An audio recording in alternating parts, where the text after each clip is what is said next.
Cheers everybody, good morning, super stoked that you're here. If you're new, my name is Hope, and I like to talk about books. That is essentially this entire channel. But mostly my books come from the library, and so today we are going to do a library haul along with a really casual look at reading plans for the future. I did just get finished through a pretty good stint of focusing on the Women's Prize in Fiction. I have 3 vlogs for that, and so I now get to focus on something else. And I have decided to try reading through the International Booker Prize shortlist. We'll see how it goes. The Booker Prize and I do not always get along, but I wanted to give it a go because sometimes you find really great literature, and I really enjoy being aware, particularly with translated fiction. It's something that I like to make sure I am putting a little bit of focus onto, and this is a really easy way to do it. So we will start off the library haul with the International Booker shortlist books that I currently have. First of all, I have Kairos by Jenny Erpenbeck, and this is translated from the German by Michael Hoffman.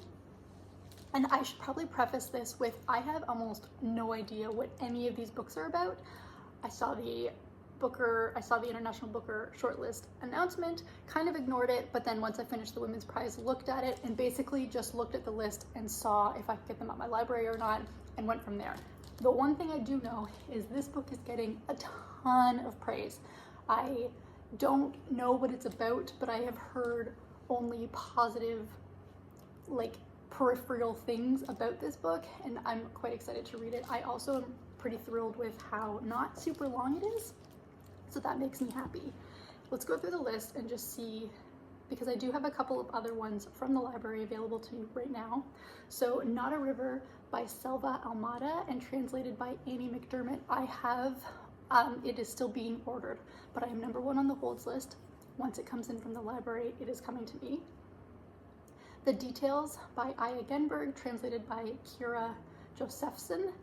I have that available to me through the library. I have it available electronically, which is awesome. It's about 2 weeks away. Mater 210 by Hwang Sok-young, translated by Sarah Kim Russell, Youngjae Josephine Bay. Ooh, that is a mouthful. I have that coming to me in about 3 weeks. And then finally, What I'd Rather Not Be Thinking About by Yante Posthuma, translated by Sarah Timmer Harvey. I have that right now. I have in fact started that one. I'm not going to give any thoughts on it right now. It'll be its own separate thing. But that is the one that I have, that I went to first. It's the one that got to me first. And then Crooked Plow by Itamar Vieira Jr. I have that available to me as well. No, I don't. I have that one on hold. Which ones do I have available? I have available right now Kairos, I have The Details, and I have What I'd Rather Not Think About. I think I got some things mixed up there. So those are available to me immediately. One, I am waiting for the purchase to finish going through with the library, and the other I am on hold.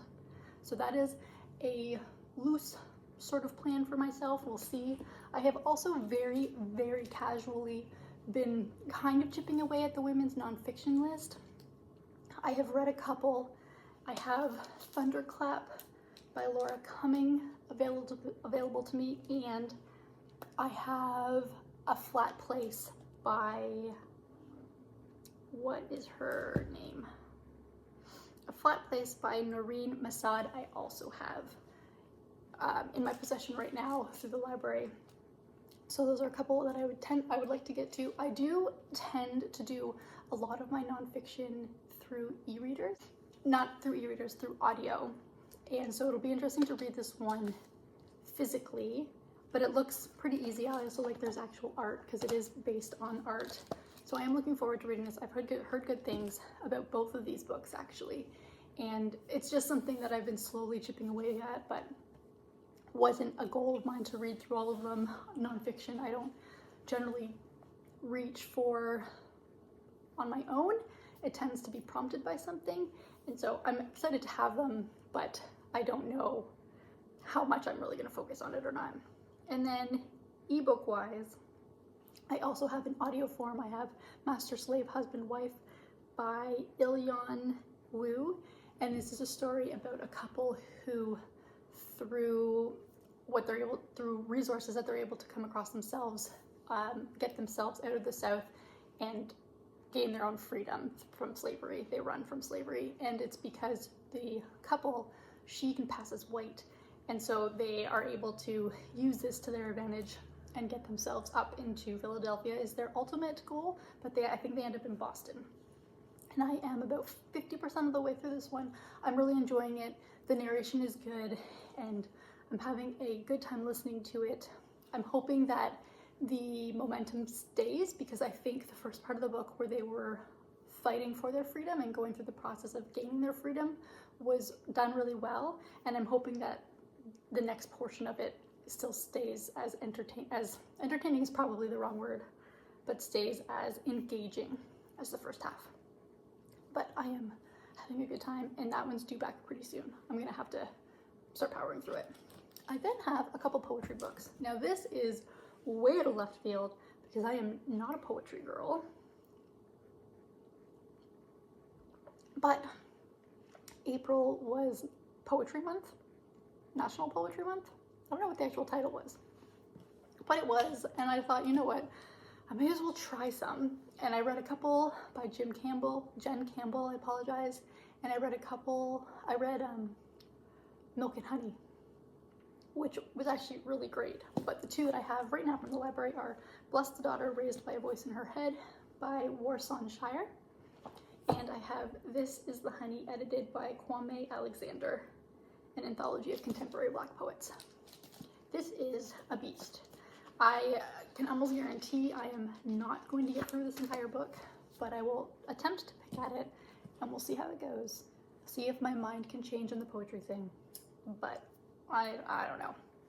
And then we have just the stack of fun books. The books that I want to read just because, and we'll see how many of them I can actually get to.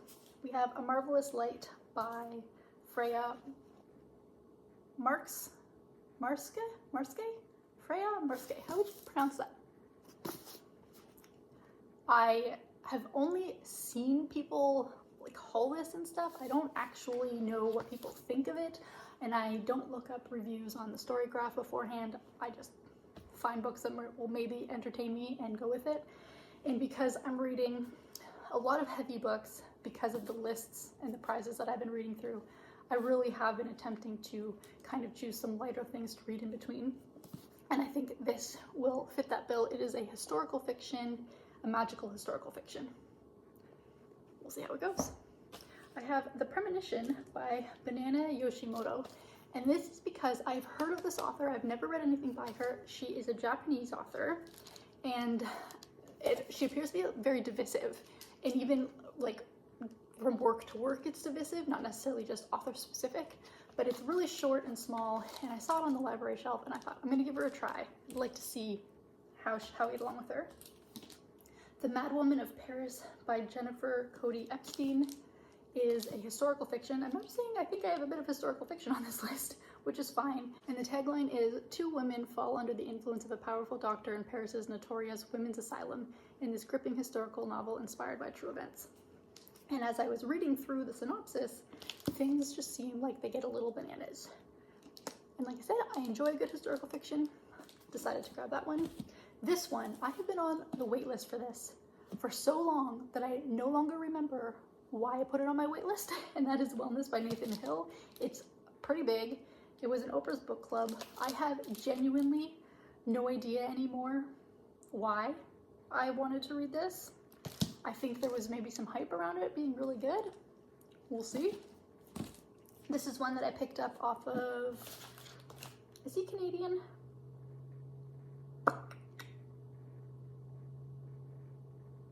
No. I saw this on the list somewhere, and it sounded really intriguing, and that is Wolf at the Table by Adam Rapp, who was a Pulitzer Prize finalist, and I'm not sure, a multi-generational saga about a family harboring a serial killer in the midst. So, apparently you're harboring a serial killer. Sounds intriguing. The Frozen River by Ariel Lawhon. Another book that I was on the wait list for quite a while, and it's about Martha Ballard, a renowned 18th century midwife who defied the legal system and wrote herself into American history. There we have that. Probably something to do, I would imagine, with reproductive rights or something like that, and we all know that that is a very current topic. And then finally, I'm actually kind of excited to read this because I have found her writing in the past to be very addictive. She's somebody you can just keep turning the page, and that is Cassandra Clare's Sword Catcher. And I think this is her first adult novel. I could be very wrong with that, but I believe it's an adult novel. And I am just looking for something that I can kind of lose myself in a little bit. Cassandra Clare has been a very hit or miss author with me. I haven't read her now in ages, but I did really like her one series that followed Julian and Emma, were that their names? The pair of a tie that fall in love, and that's, you know, against all the rules. I enjoyed that trilogy quite a bit. It was at the perfect time in my life. I just sat down and I read it in one sitting.